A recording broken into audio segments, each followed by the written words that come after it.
ছাত্র জনতার বিজয়কে নস্যাৎ করতে চক্রান্ত হচ্ছে, এমন মন্তব্য করে বিএনপি মহাসচিব মির্জা ফখরুল ইসলাম আলমগীর নেতাকর্মীদের সজাগ থাকার নির্দেশ দিয়েছেন। আলাদা অনুষ্ঠানে বিএনপি নেতা আমির খসরু মাহমুদ চৌধুরী শেখ হাসিনা সহ আওয়ামী লীগ নেতাদের বিদেশে পাচারকৃত টাকা দেশে ফেরাতে ইউরোপীয় ইউনিয়নের সহযোগিতা চান। সোমবার ছিল জাতীয়তাবাদী স্বেচ্ছাসেবক দলের ৪৪তম প্রতিষ্ঠাবার্ষিকী। এই উপলক্ষে বিএনপির প্রতিষ্ঠাতা জিয়াউর রহমানের সমাধিতে ঢল নামে সংগঠনের নেতাকর্মীদের।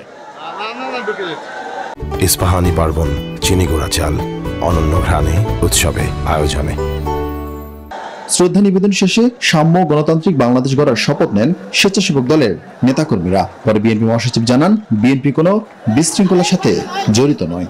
কিছু সংখ্যক ব্যক্তি আজকে ছাত্র জনতার এই বিজয়কে নস্যাৎ করে দেওয়ার জন্য ষড়যন্ত্র করতে, চক্রান্ত করছে। তারা বিভিন্ন অঞ্চলে গোলযোগ সৃষ্টি করে আমাদের দলের নেতাকর্মীদের উপরে অন্যায়ভাবে আঘাত সৃষ্টি করার চেষ্টা করছে।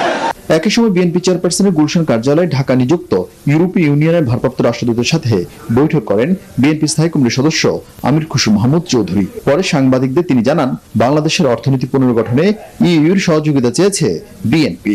তবে এই যে এতগুলো টাকা যে বিদেশে পাচার হয়েছে, যে $100 বিলিয়ন উপরে, যেটা বিভিন্ন সোর্স থেকে যেটা বলা হচ্ছে, যে এই টাকাগুলো বাংলাদেশে ফেরত আনার ব্যাপারে আলোচনা হয়েছে এবং আমরা সাজেস্ট করেছি এটা আমরা সবাই মিলে একসাথে কাজ করতে হবে এটার উপরে, এবং তারা সহযোগিতা করতে এই ব্যাপারে রাজি।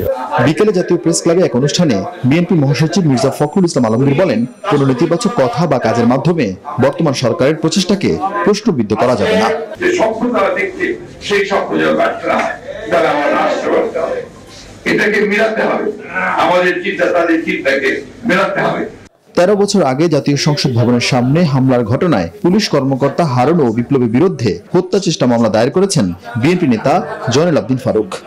এরকম নির্মম আঘাত, নির্মম অত্যাচার আমি আর কোনোদিনও কোনো স্বৈরাচার সরকার করেছি কিনা দেখিনি।